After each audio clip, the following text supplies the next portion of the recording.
Puji syukur kehadirat Tuhan Yang Maha Esa, karena pada hari ini kita bisa berkumpul bersama dalam acara diseminasi modul 1.4, menyebarkan pemahaman dan penerapan pengalaman budaya positif. Saya mewakili kepala sekolah akan membuka acara ini, dan pesan dari kepala sekolah agar kita semua mengikuti acara ini dari awal sampai akhir dan mendiskusikan serta sharing apa-apa saja penerapan budaya positif yang nantinya akan disampaikan oleh Bu Epon Mayasari. Demikian yang saya bisa sampaikan. Untuk itu saya buka acara ini dan dilanjutkan dengan materinya yang disampaikan oleh Bu Epon Mayasari. Terima kasih. Terima kasih saya ucapkan kepada Ibu Eri selaku yang mewakili Kepala Sekolah SDN Sumber Taman 2. Baik Bapak Ibu, saya mohon izin untuk berdiri untuk menyampaikan materi tentang budaya positif. Sebelumnya, Assalamualaikum warahmatullahi wabarakatuh.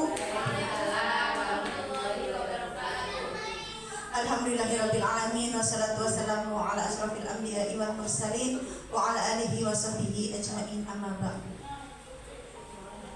Pertama-tama, marilah kita panjatkan puji syukur kehadirat Allah Subhanahu wa Ta'ala, karena pada pagi hari ini kita bisa melaksanakan kegiatan diseminasi budaya positif modul 1.4 dalam keadaan sehat walafiat.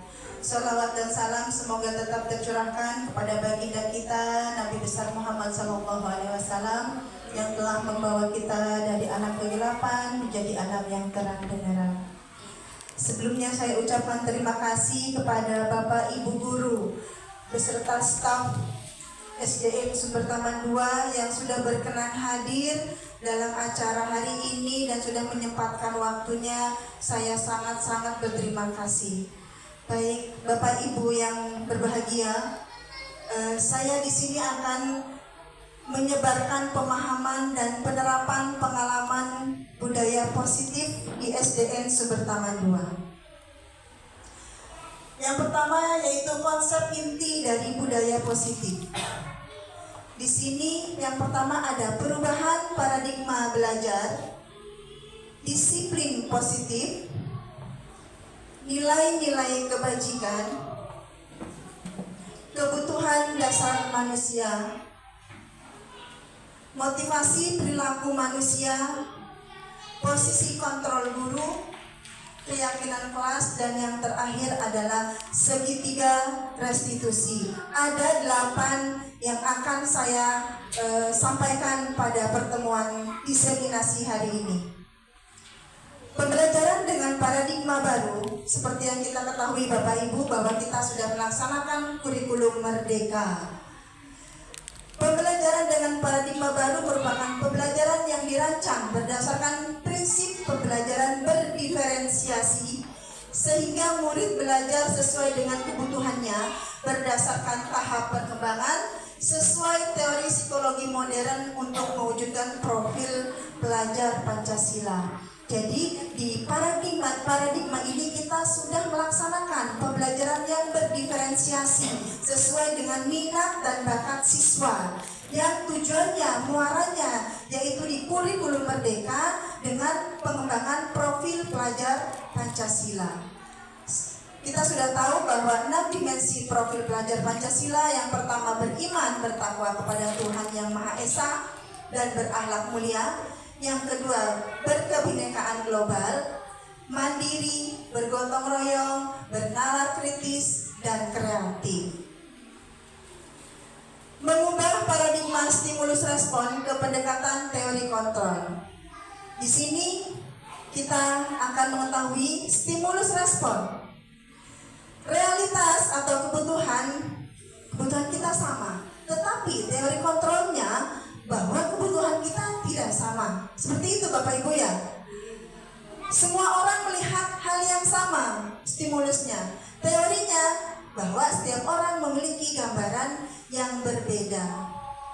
Kita mencoba mengubah orang agar berpandangan sama dengan kita. Teorinya kita berusaha memahami pandangan orang lain tentang dunia. Jadi ini ada beberapa stimulus respon dan teori kontrol mengubah paradigma stimulus respon. Jadi Bapak Ibu bisa pahami, saya bisa mengontrol orang lain. Namun pada teori kontrolnya Anda tidak bisa mengontrol orang lain. Seperti itu. Jadi ketika kita akan mengontrol orang lain, itu sulit Bapak Ibu. Pada kenyataannya kita tidak bisa. Oke. Lanjut di sini tentang disiplin positif. Disiplin berasal dari kata disiplina yang artinya belajar. Disiplin mengacu pada disiplin diri yang memiliki tanggung jawab terhadap apa yang dilakukan berdasarkan nilai-nilai yang diyakini. Jadi Bapak Ibu, kita ini harus menanamkan disiplin positif kepada siswa-siswi sumber taman 2. Untuk apa? Untuk memiliki rasa tanggung jawab, ya, dan meyakini nilai-nilainya. Di dalam disiplin positif terdapat nilai-nilai kebajikan seperti toleransi, gotong royong, dan sebagainya. Disiplin positif merupakan salah satu cara penerapan disiplin yang bertujuan untuk menumbuhkan kesadaran serta memberdayakan peserta didik tanpa imbalan atau mengharapkan imbalan, penghargaan, ancaman, dan hukuman. Jadi ketika kita menerapkan disiplin kepada siswa kita, itu jangan sampai mereka berharap, oh ketika saya melaksanakan disiplin positif, saya akan mendapatkan penghargaan, saya akan mendapatkan reward, mendapatkan imbalan. Nah itu kalau bisa jangan seperti itu. Ataupun kita mengancam, ketika anak tidak melaksanakan budaya positif, kita memberikan hukuman atau ancaman, itu juga sangat-sangat tidak disarankan. Begitu Bapak Ibu. Lanjut, sebagai pendidik, tujuan kita adalah menciptakan peserta didik yang memiliki disiplin diri, sehingga mereka berperilaku mengacu kepada nilai-nilai kebajikan universal dan memiliki motivasi intrinsik dalam perubahan perilaku ke arah yang lebih baik. Mungkin Bapak Ibu ada yang tahu kebijakan-kebijakan nilai-nilai kebajikan itu apa saja? Nilai kebajikan universal, jujur, oke. Tolong menolong, yang menanamkan kebaikan kepada diri siswa. Banyak Bapak Ibu, ada toleransi, ya, disiplin, kebersihan, dan sebagainya. Nilai kebajikan. Nilai-nilai kebajikan adalah sifat-sifat positif manusia yang merupakan tujuan mulia yang ingin dicapai oleh setiap individu. Nah, ini yang tadi sudah sebagian disebutkan oleh Bapak Ibu guru. Ada beberapa nilai kebajikan, sebetulnya banyak nilai kebajikan yang harus dimiliki oleh siswa SDN Sumber Taman 2. Mereka harus memiliki rasa peduli, percaya diri, rajin, keberanian. Nah, nilai kebajikan ini yang harus kita tanamkan melalui apa? Budaya positif atau disiplin positif. Lanjut, yaitu tentang kebutuhan dasar manusia. Bahwa kebutuhan dasar manusia adalah unsur-unsur yang dibutuhkan oleh manusia untuk mempertahankan kehidupan. Bapak Ibu, kalau mengenai kebutuhan, menurut Bapak Ibu, kebutuhan apa yang sangat penting? Kebutuhan pokok makan. Kalau kita tidak makan, betul sekali. Ini yang harus kita penuhi. Ada yang namanya kebutuhan bertaraf hidup. Ada kasih sayang. Sudah pasti kita membutuhkan kasih sayang. Dari siapa? Dari semua orang. Oke, dari suami. Sama seperti anak didik kita, mereka juga membutuhkan kasih sayang dari kita semua. Ada namanya kebebasan, kebutuhan kebebasan. Bebas untuk berekspresi, bebas untuk mencapai keinginan apa yang kita inginkan. Kesenangan, kita butuh kesenangan Bapak Ibu. Kebutuhan dasar manusia manusia yang sekarang ini adalah kesenangan. Kalau kita tidak senang, maka kita tidak akan enjoy menjalankan kehidupan sehari-hari, apalagi ketika berada di sekolah. Itu sangat mempengaruhi terhadap peserta didik. Yang terakhir, penguasaan diri. Nah, ini kebutuhan bertaraf hidup seperti yang tadi disampaikan, tempat tinggal, keamanan. Kita sangat membutuhkan ini, apalagi makanan, pakaian, ya. Sama seperti yang ada di kita juga, membutuhkan keamanan. Ketika mereka berada di sekolah, mereka butuh keamanan, kenyamanan, dan ketenangan. Rasa kasih sayang ingin diterima. Ini anak didik kita itu ingin diterima, ingin dihormati, dihargai seperti itu, dan mendapatkan kasih sayang. Ketika mereka ingin mendapatkan ini, kebutuhan ini, maka seorang guru harus memberikannya ketika berada di sekolah. Kebebasan, memiliki pilihan, mencoba hal yang baru. Jadi anak-anak itu kita berikan kebebasan. Mereka ingin menjadi apa? Cita-citanya apa? Mau melakukan hal apa? Selagi hal itu baik, kita harus memberikan kebebasan kepada peserta didik kita untuk mengembangkan bakat dan potensi yang dimiliki. Kita itu hanya menuntun dan membimbing dengan kebebasan ini. Kesenangan, mereka juga butuh kesenangan, bermain, tertawa, humor, sama seperti Bapak Ibu guru juga butuh untuk kesenangan ini. Ini adalah termasuk kebutuhan dasar manusia. Yang terakhir adalah penguasaan, harga diri, kompeten, didengar dan dihormati. Kita ingin didengar pendapat kita ingin dihormati, dan ya seperti itu. Terus keinginan ingin dianggap. Ketika kita berkumpul dalam suatu komunitas, berarti kita merasa ingin diri kita itu dianggap oleh komunitas-komunitas tersebut. Ini ada 5 kebutuhan dasar manusia yang harus kita miliki. Lanjut, yaitu motivasi perilaku manusia. Yang pertama, untuk menghindari ketidaknyamanan atau hukuman. Yang kedua, untuk mendapatkan imbalan atau penghargaan dari orang lain. Ini termasuk dalam motivasi ekstrinsik. Dan yang terakhir adalah untuk menjadi orang yang mereka inginkan dan menghargai diri sendiri dengan nilai-nilai yang mereka yakini. Maksudnya apa Bapak Ibu? Untuk menghindari ketidaknyamanan. Bagaimana siswa itu membuat suatu pernyataan atau gimana supaya saya tidak dihukum? Bagaimana supaya saya tidak mendapatkan ketidaknyamanan? Pasti mereka akan berpikir gimana caranya mereka memotivasi perilakunya ketika berada di sekolah. Lalu ini adalah tingkat yang paling terendah. Setelah itu naik kepada tingkat ini untuk mendapatkan penghargaan atau imbalan. Ketika siswa melakukan sesuatu, mereka berharap, tentunya mereka mengharap imbalan atau penghargaan dari Bapak Ibu guru ataupun dari orang lain. Apa yang harus saya lakukan supaya saya mendapatkan imbalan ataupun penghargaan dari guru ataupun dari orang lain? Ini motivasi perilaku manusia. Dan yang terakhir adalah untuk menjadi orang yang mereka inginkan dan menghargai diri sendiri dengan nilai yang mereka yakini. Ketika mereka melakukan suatu kebaikan, jadi mereka meyakini nilai apa yang mereka tanamkan. Misalnya gotong royong, peduli, toleransi. Mereka melaksanakan ini dari motivasi intrinsik, ya, supaya mereka bisa menghargai diri sendiri. Yang selanjutnya, nah ini Bapak Ibu, hukuman, konsekuensi, dan restitusi. Mendengar kata hukuman, apa yang ada dalam benak pikiran Bapak Ibu? Takut. Selain takut apa? Serem. Sama seperti anak didik kita. Ketika mereka mendengar kata hukuman, mereka sudah merasa ketakutan. Saya akan dihukum seperti apa? Nah, di sini hukuman itu tidak terencana atau secara tiba-tiba.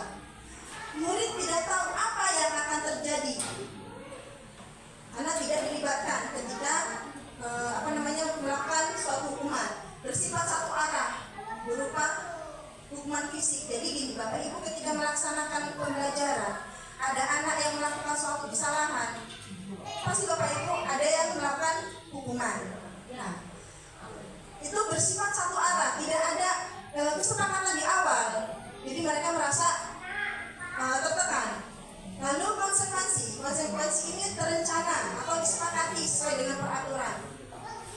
Tetapi murid dibuat tidak nyaman karena ketika dia melakukan suatu pelanggaran, dia harus menghadapi konsekuensi yang diterima. Sikap guru hanya memonitor atau memantau murid ketika melakukan kesalahan dengan mendapatkan konsekuensi. Yang ketiga adalah restitusi. Nah, restitusi ini proses menciptakan kondisi bagi murid untuk memperbaiki kesalahan. Proses kolaborasi yang mengajarkan murid untuk mencapai solusi sendiri. Misalnya murid itu melakukan suatu pelanggaran, jadi kita harus melakukan restitusi, mencari solusinya. Murid melakukan hal itu pasti mereka punya alasan tertentu, seperti itu. Nah, jadi kita sebagai guru harus melakukan restitusi ini, jangan langsung memberi hukuman, seperti itu. Perbedaan hukuman dan konsekuensi. Nah, ini Bapak Ibu, berdiri di depan kelas sambil mengangkat kaki satu karena tidak bisa menjawab pertanyaan. Menurut Bapak Ibu ini apakah hukuman atau konsekuensi untuk murid? Jadi mereka ketika mereka tidak bisa menjawab pertanyaan itu disuruh berdiri sambil mengangkat hukuman karena ini lebih ke fisik. Begitu ya, seperti yang digambarkan tadi di depan, lebih ke fisik. Coba kita lihat. Ya, kalau ini termasuk pada hukuman. Lari mengelilingi lapangan 2 kali karena terlambat hadir di sekolah ini, apakah konsekuensi atau hukuman Bapak Ibu? Hukuman. Betul. Karena fisiknya juga, kita menghukum fisiknya mereka, psikis dan fisik juga. Menggantikan kertas tugas teman yang telah dicoret-coret. Jadi ada anak-anak yang mencoret-coret kertasnya. Menurut Bapak Ibu, mereka suruh menggantikan. Ini apakah konsekuensi atau hukuman? Ya, sudah pintar Bapak Ibunya. Sepertinya sudah dilaksanakan mungkin di dalam kelasnya ya. Ya betul, ini adalah konsekuensi. Kalau yang ini Bapak Ibu, membersihkan WC sekolah karena mematahkan besi temannya, apakah hukuman atau konsekuensi? Hukuman, karena ini secara fisik, mentalnya juga. Membersihkan coretan yang dibuatnya di meja tulis, konsekuensi. Nah, inilah antara hukuman dan konsekuensi kita harus bisa membedakan. Kalau hukuman lebih kepada ke mentalnya anak, fisiknya anak. Ketika anak mendapatkan hukuman, dia akan merasa dirinya itu fisiknya juga merasa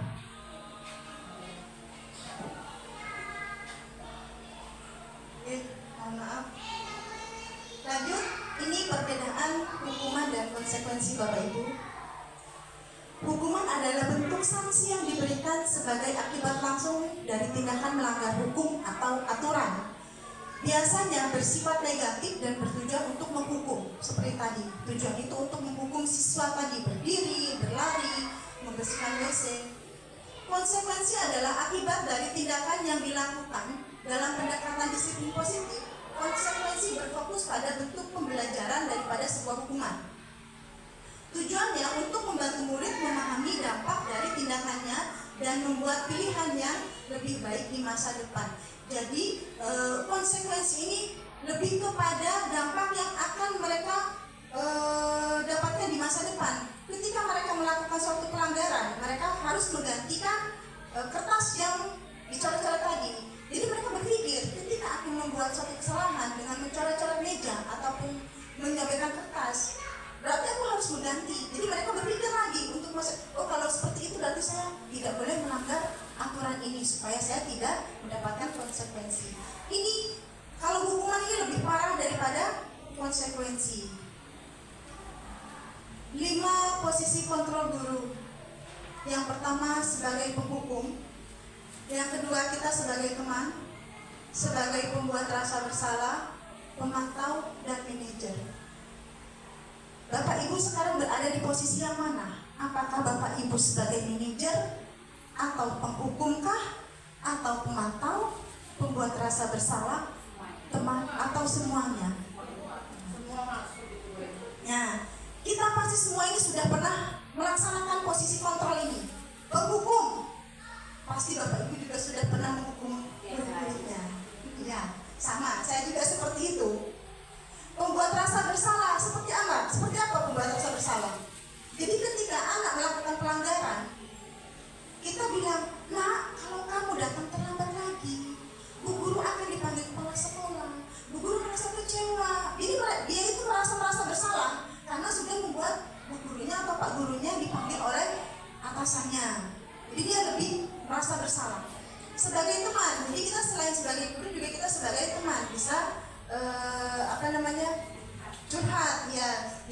ketika anak ada masalah, dia lebih terbuka kepada kita karena kita juga dianggap sebagai teman. Lalu sebagai pemantau, jadi kita selalu memantau kegiatan anak-anak di sekolah, mulai dari datang sampai pulang, kita adalah sebagai pemantau. Lalu sebagai manajer, membimbing proses pembelajaran dari awal sampai akhir. Namun Bapak Ibu, di dalam posisi kontrol ini, penghukum ini sangat-sangat tidak dianjurkan, tidak diperbolehkan, seperti itu.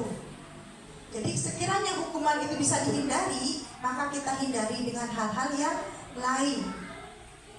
Di sini ada contoh penerapan posisi kontrol guru. Ada kasus siswa datang terlambat ke sekolah. Biasanya kalau ada siswa terlambat pasti kita marah, pasti kita menghukumnya, Bapak Ibu ya. Nah, dengan kata-kata seperti ini saja, sana kamu ambil sampah dulu sebelum masuk sekolah. Karena dia terlambat tadi, dia disuruh mengambil sampah. Ini sebagai apa Bapak Ibu? Apakah kita sebagai pemantau, ataukah sebagai penghukum, atau sebagai manajer? Sana kamu ambil sampah sebelum masuk kelas. Kira-kira sebagai apa Bapak Ibu? Sebagai pemantaukah kita? Memantau mereka karena datang terlambat? Atau penghukumkah? Penghukum, oke.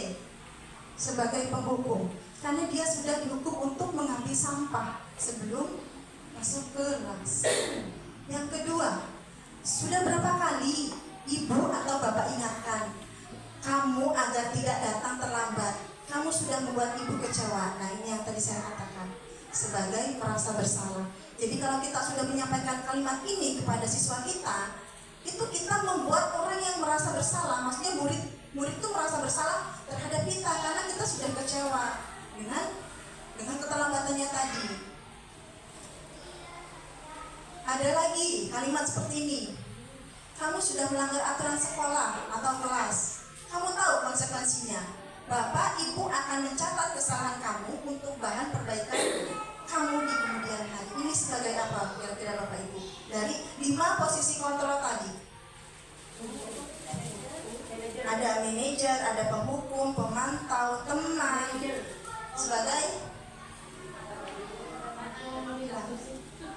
kamu sudah melanggar aturan sekolah. Kamu tahu konsekuensinya. Bapak atau Ibu akan mencatat kesalahan kamu sebagai memantau. Ya, betul. Jadi kita memantau gerak-geriknya siswa ini, mencatat. Ya, dipantau terus. Memang murid itu sudah dipantau. Kali ini Ibu memaafkan kamu, tapi lain kali jangan datang terlambat lagi ya. Ayo dong, bantu Ibu ya. Ini sebagai apa dari kalimat ini? Sebagai teman. Jadi kita bisa bilang dari bahasanya, dari kalimatnya. Yang terakhir sudah pasti sebagai manajer. Nah, apakah kamu tahu kesalahan yang sudah kamu lakukan? Bagaimana cara kamu memperbaiki kesalahan tersebut? Jika anak datang terlambat ke sekolah, kita carikan solusinya. Penyebabnya dulu dengan menggunakan segitiga restitusi tadi. Jadi kita tahu penyebabnya apa. Setelah itu kita cari solusinya supaya anak tidak terlambat lagi ke sekolah. Itu bagaimana? Seperti itu.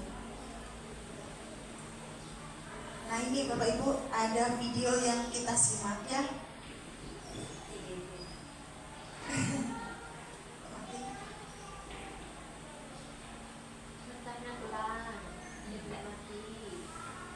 Coba Ibu simak video berikut. Kira-kira bagaimana ini? Apakah kita sudah melaksanakan atau pernah menjadi seperti ini? Dari kalimat. Sini kamu. Selalu terlambat. Kamu deh pasti terlambat. Saya Apa coba? Alasan kamu apa lagi? Kapan sih kamu tidak terlambat?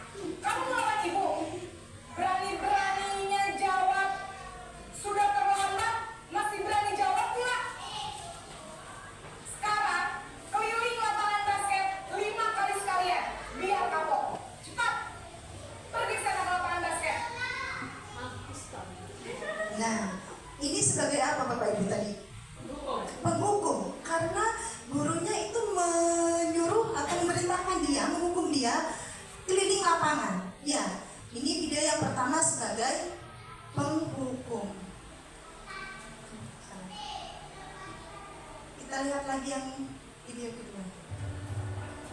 Di sini sebagai manajer. Kita pahami satu-satu videonya, Bapak Ibu. Tetap Naren.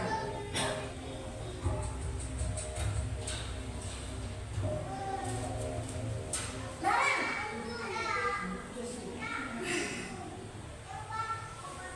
Selamat pagi Bu. selamat pagi Naren. Maaf Bu, saya terlambat. Iya, sekolah masuknya jam 7, sekarang sudah jam 7.20. Jadi sekarang bagaimana ini Naren? Maaf Bu, saya lupa setel alarm saya semalam. Baiklah, menurut kamu, keyakinan sekolah yang mana yang perlu kamu tingkatkan? Menghargai diri sendiri dan orang lain mungkin ya Bu. Setuju. Jadi, apakah Naren meyakini prinsip saling menghormati tersebut? Iya Bu, saya meyakininya. Apakah Naren bersedia memperbaiki masalah keterlambatan ini? Bersedia Bu. Bagaimana kamu akan memperbaiki masalah keterlambatan ini? Saya akan coba untuk tidak lupa menyetel alarm saya Bu. Baik, kalau Naren lupa menyetel alarm di rumah, ada orang yang kira-kira bisa bantu mengingatkan tidak? Ada Bu, kakak saya, Kak Emma. Ada lagi selain Kak Emma? Selain Kak Emma, ada ibu saya. Baik, jadi yang mengingatkan Naren adalah Kak Emma dan ibu kamu ya? Kira-kira akan mulai setel alarm kapan nih Naren? Setelah pulang sekolah, akan segera saya lakukan. Baik, jadi Naren akan setel alarm untuk bangun besok pagi dan akan diingatkan oleh kakak dan ibunda Naren ya. Ada lagi yang mungkin perlu dilakukan Naren agar tidak terlambat bangun lagi? Tidak ada Bu. Baik Naren, terima kasih untuk kerjasama kamu. Sekarang kamu perlu kembali ke kelas duduk lagi. Baik Bu, terima kasih. Nah, ini sebagai manajer. Contoh sebagai manajer bahwa guru tadi menanyakan alasannya kenapa Naren terlambat. Jadi tidak langsung menghukum, lalu mencarikan solusinya. Jadi solusinya di situ sudah ada, yaitu dengan memasang alarm supaya tidak apa Bapak Ibu? Tidak terlambat, tidak bangun kesiangan. Lalu dia juga meminta tolong kakaknya dan ibunya untuk membangunkannya agar tidak terlambat. Ada lagi video yang selanjutnya, pembuat merasa bersalah. Kita bisa memahami ini dengan kalimat-kalimat yang disampaikan oleh guru. Naren!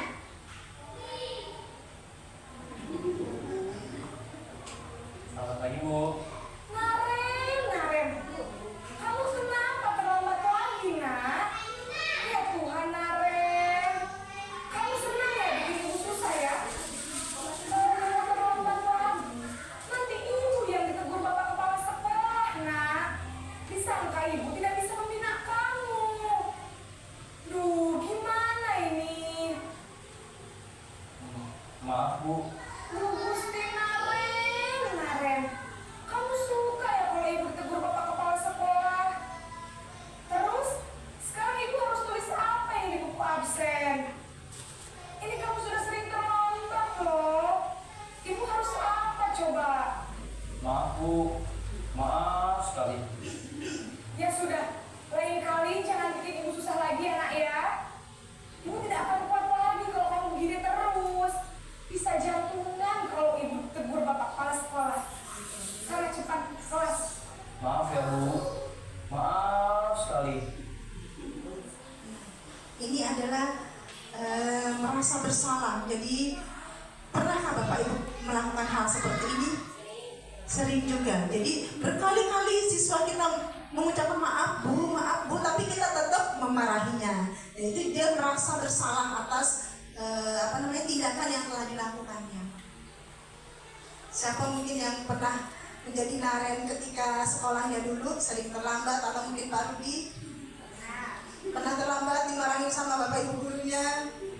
Sering. Nah ini sebagai posisi teman, mungkin Narennya sudah capek karena dipanggil terus, dan ibu gurunya terlihat sangat sadis sekali. Naren.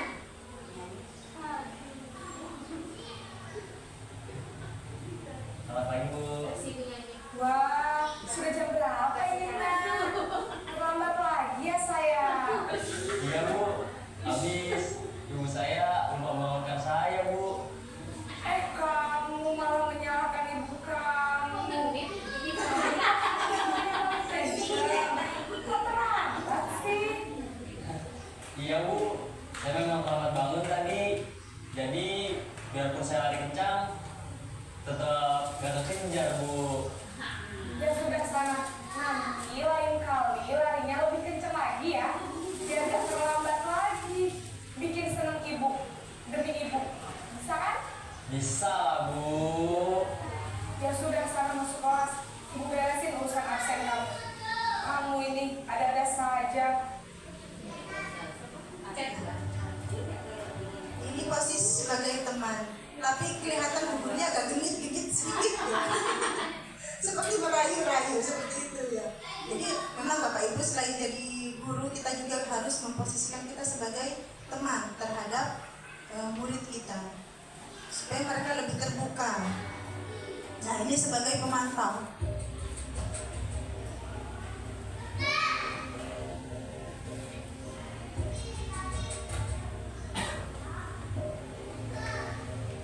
Naren!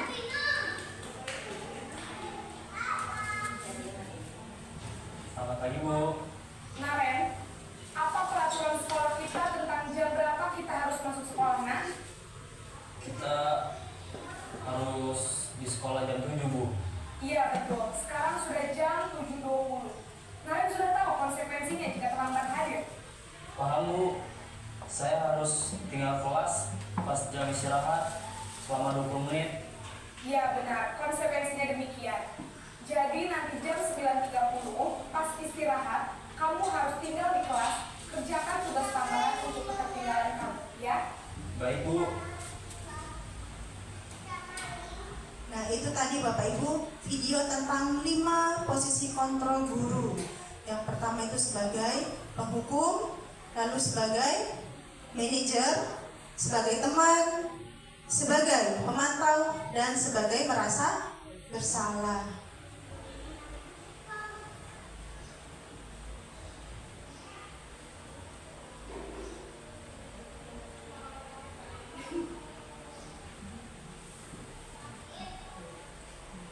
Nah, kita lanjut kepada keyakinan kelas. Keyakinan kelas ini kesepakatan kelas. Jadi setiap sekolah itu harus memiliki kesepakatan kelas. Kesepakatan sekolah berbeda dan kesepakatan kelas juga yang dibuat oleh siswa untuk gurunya di dalam sekolah. Kalau kesepakatan sekolah dibuat untuk seluruh warga sekolah. Ini pembentukan keyakinan kelas. Yang pertama berupa pernyataan yang universal. Jadi yang menyeluruh sekiranya siswa bisa melaksanakan kesepakatan tersebut. Yang kedua dibuat dalam pernyataan positif. Jadi kalimatnya menggunakan kalimat yang positif. Sedikit saja agar mudah diingat. Jadi kalimatnya lebih sedikit biar mudah diingat oleh siswanya. Sesuai dengan kondisi di kelas dan sekolah sehingga mudah diterapkan. Jadi ketika kita membuat suatu kesepakatan kelas, kita sesuaikan dengan kelas kita masing-masing atau dengan sekolah masing-masing. Misalnya kalau di kesepakatan kita membuat siswa diwajibkan membawa handphone setiap hari. Nah, itu kan tidak cocok, tidak sesuai dengan kondisi sekolah kita. Karena melihat dengan keadaan siswanya sendiri. Lalu semua warga kelas atau sekolah dilibatkan saat membuat keyakinan kelas. Jadi ketika kita membuat keyakinan kelas, bukan hanya kita saja. Terkadang kita membuat kesepakatan kelas, kita buat sendiri tanpa melibatkan siswa. Yang betul adalah siswa dilibatkan. Kesepakatan kelas apa yang mau diterapkan di kelas tersebut. Ketika mereka sudah tahu, mereka tinggal melaksanakannya agar tidak dilanggar, agar apa? Kelasnya lebih aman, tentram. Seperti apa sih kesepakatan kelas? Misalnya datang tepat waktu, tidak membuat kegaduhan di dalam kelas, tidak mencoret tembok ataupun dinding kelas. Nah, di sini ada kesepakatan kelas yang sudah saya buat.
Jadi biasanya Bapak Ibu kita membuat kesepakatan kelas atau kegiatan kelas itu di awal ajaran baru. Kira-kira kesepakatan kelasnya apa nih yang mau kita buat? Pertama, jangan tetap dulu dah, jangan tetap dalam rumah dulu. Tidak mencolek.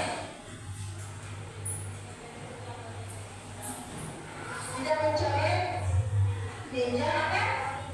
Atau dinding. Boleh ya, kita buat kesepakatan bersama. Apa lagi? Menggunakan bahasa yang sopan. Boleh. Menggunakan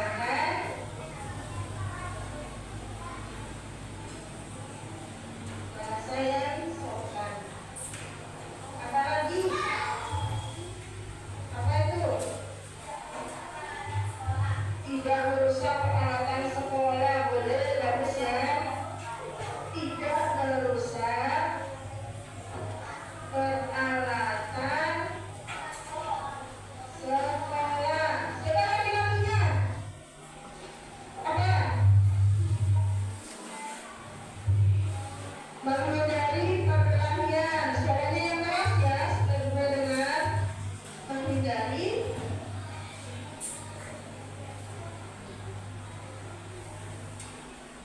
perkelahian.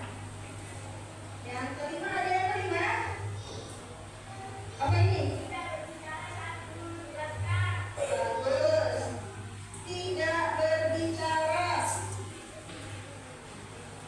Berbicara saat guru menjelaskan.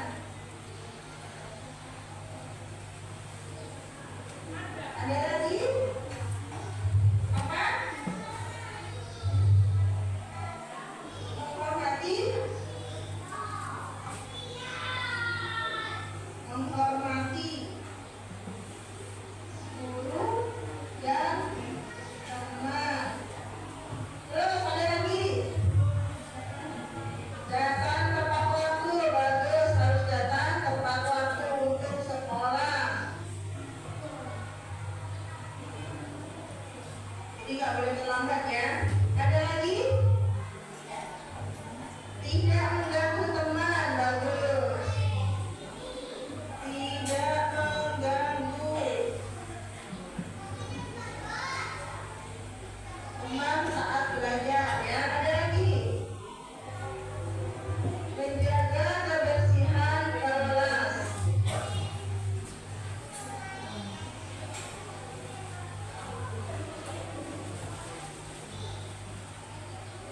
Oke, ada lagi? Sudah cukup. Berarti ada berapa kesepakatan kelasnya? Ya, ada 9. Ya. Sudah kalian? Ya, baik.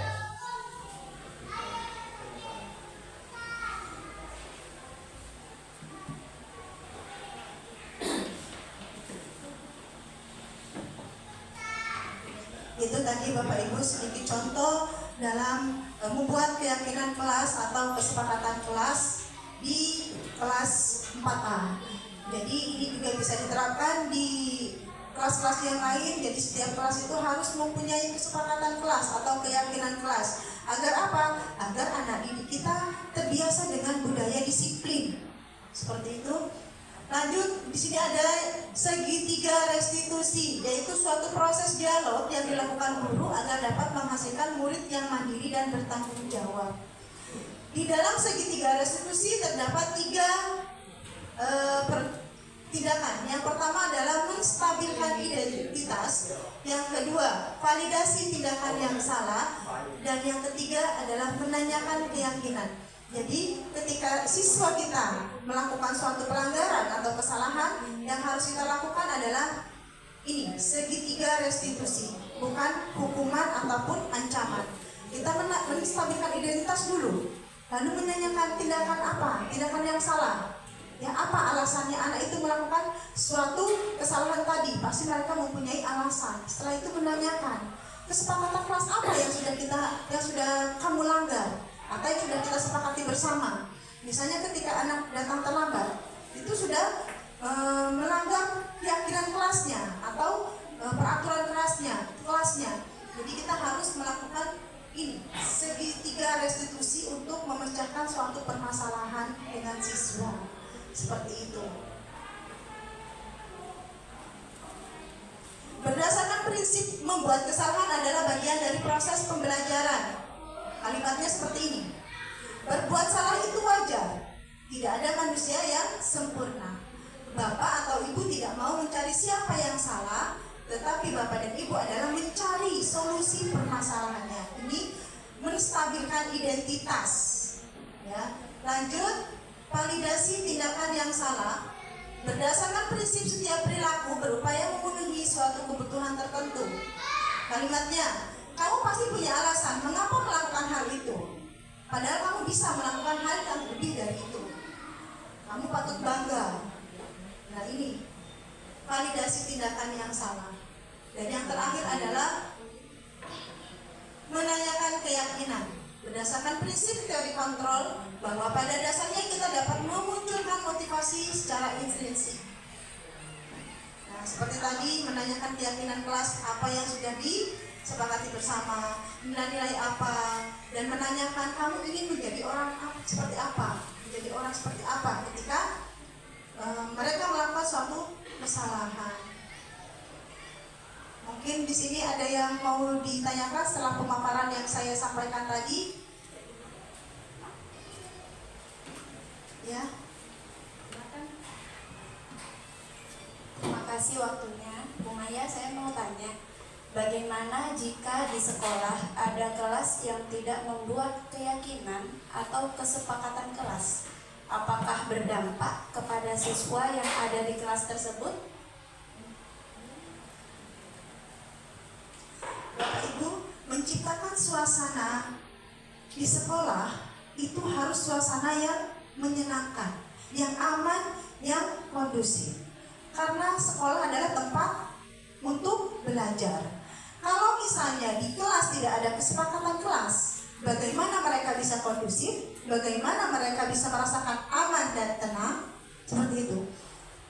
Dampaknya apa? Ketika di kelas tidak ada kesepakatan kelas, ketika ada anak yang melakukan kegaduhan, otomatis siswa lain akan merasakan dampaknya.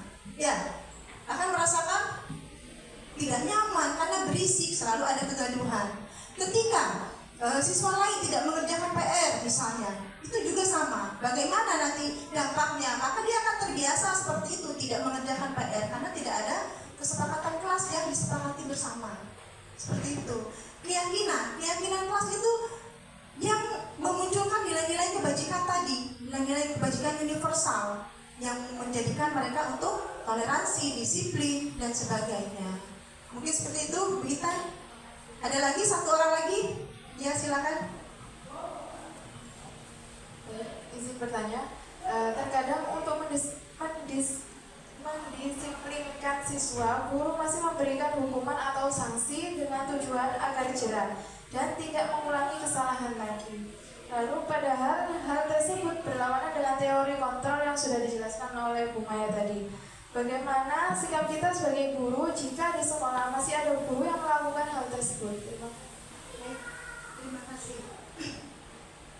Seperti yang kita ketahui bahwa sekolah adalah tempat pendidikan, bukan tempat pengadilan. Seperti itu. Jadi selayaknya pendidikan, selayaknya guru yaitu menuntun dan membimbing siswanya untuk lebih baik sesuai dengan bakat dan minatnya. Jika kita menghukum seperti itu, apakah kita memberikan contoh yang baik kepada anak didik kita? Tentu saja tidak. Lalu bagaimana jika ada guru yang tetap melaksanakan seperti itu, memberi hukuman, memberi ancaman dan sebagainya? Apa tindakan kita? Kita sebagai guru, sebagai sama rekan sejawat, dan harus kita lakukan adalah mengingatkan. Tugas kita adalah mengingatkan guru yang sering melaksanakan hukuman terhadap siswa. Jika tidak dengan hukuman saja mereka bisa berperilaku baik, kenapa harus dengan hukuman? Seperti itu. Jadi kita harus tetap sharing dengan guru, harus tetap berkolaborasi dengan guru. Utamanya yaitu saling mengingatkan ketika ada guru yang melakukan hal seperti itu. Kalau memang sudah darurat, istilahnya hukumannya. Bolehkah menghukum? Boleh, dengan tanda kutip hukuman yang mendidik. Seperti apa hukuman yang mendidik? Ketika anak tidak mengerjakan PR, maju ke depan, hafalkan berkalian. Itu kan hukuman yang mendidik. Tidak harus kita memberikan hukuman yang fisik tadi. Hafalkan berkalian. Atau dengan apa lagi? Menyanyikan lagu wajib. Hukumannya ketika tidak mengerjakan PR, mereka harus menyanyikan lagu wajib atau membaca surat-surat pendek. Itu adalah hukuman yang mendidik. Seperti itu. Mungkin ada yang menambahkan dari Bapak Ibu Guru? 2 pertanyaan tadi, silakan. Assalamualaikum. Mau tanya, apabila ada siswa sering melakukan melakukan kesalahan, sedangkan hukuman tidak membuat efek jerah bagi dia, apa sikap guru yang terbaik? Terima kasih. Baik, terima kasih. Jika ada siswa yang tetap melaksanakan membuat kegaduhan, Hukuman tidak membuat efek jerah apa? hukuman tidak membuat efek jerah. Baik, solusi yang pertama, Bapak Ibu, kita kembalikan kepada orang tua. Kita bekerja sama dengan orang tua, karena hubungan antara guru dengan orang tua itu harus sejalan. Ketika anak sudah diberikan pemahaman di kelas ataupun di sekolah, sudah dikasih peringatan, tetapi tetap saja mereka melakukan hukuman atau kesalahan, ya kita panggil orang tuanya, tolong untuk membimbing anak-anaknya di rumah juga agar tidak melakukan kebiasaan-kebiasaan yang buruk atau melakukan suatu pelanggaran ataupun kesalahan. Lalu apalagi, kita juga bisa berkolaborasi dengan pimpinan, dengan rekan sejawat, mencarikan solusi. Mau seperti apa anak ini, dibimbing seperti apa? Karena memang di SD tidak ada guru BK khusus, maka wali kelas yang membimbing khusus secara intern, secara pribadi kepada siswa yang bermasalah tadi. Lambat laun saya yakin jika siswa itu selalu dituntun, dia akan berubah.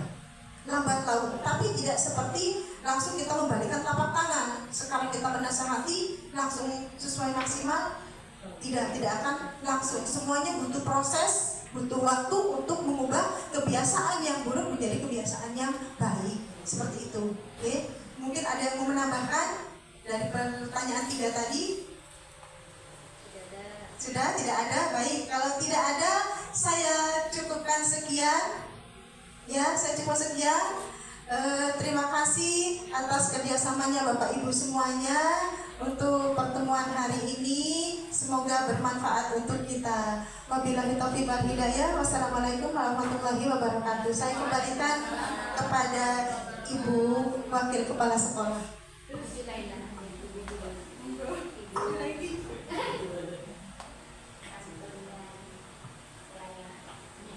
Terima kasih paparannya Bu Maya, beri aplaus yang lebih meriah.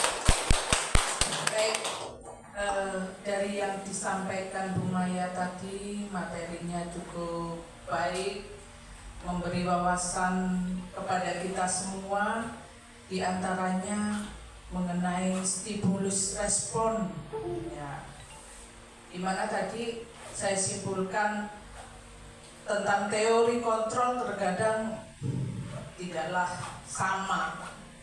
Jadi tujuannya stimulus respon dan teori kontrolnya itu terkadang berbeda penerapannya di lapangan seperti itu. Terus apa yang kita bisa simak dari paparan Bu Maya adalah mengenai disiplin positif khususnya yang harus kita terapkan kepada anak-anak didik kita. Jadi disiplin positif itu contohnya banyak sekali ya Bu Maya, seperti yang tadi dijelaskan oleh Bu Maya. Jadi kita sebagai pendidik itu punya tujuan yang amat sangat mulia, ya, yaitu menanamkan karakter-karakter positif pada peserta didik kita di sekolah. Banyak karakter positif yang harus kita tanamkan kepada siswa-siswi kita. Terus apa yang kita pelajari dari paparan Bu Maya mengenai hukuman dan konsekuensi. Jadi terkadang kita menyamakan antara hukuman dan konsekuensi, padahal pada hakikatnya dua kata itu juga berbeda pada penerapannya antara hukuman dan konsekuensi.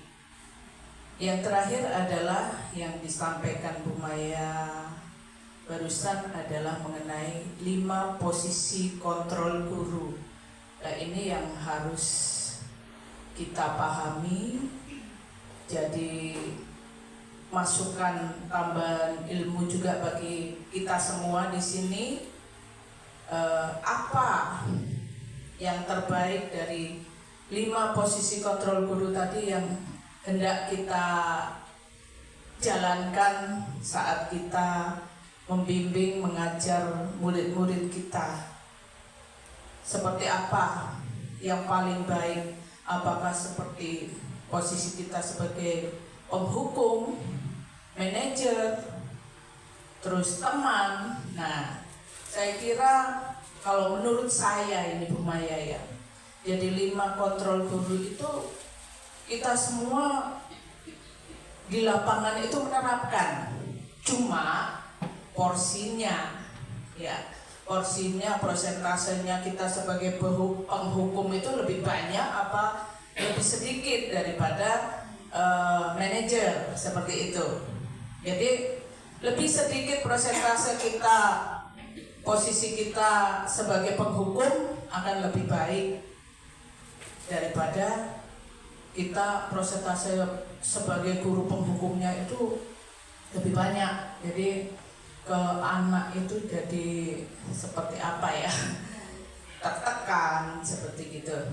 Jadi itu yang bisa saya sampaikan dari kesimpulan yang telah disampaikan Bu Maya. Semuanya sudah selesai disampaikan. Untuk itu kita bisa akhiri. Wassalamualaikum warahmatullahi wabarakatuh. Waalaikumsalam warahmatullahi wabarakatuh.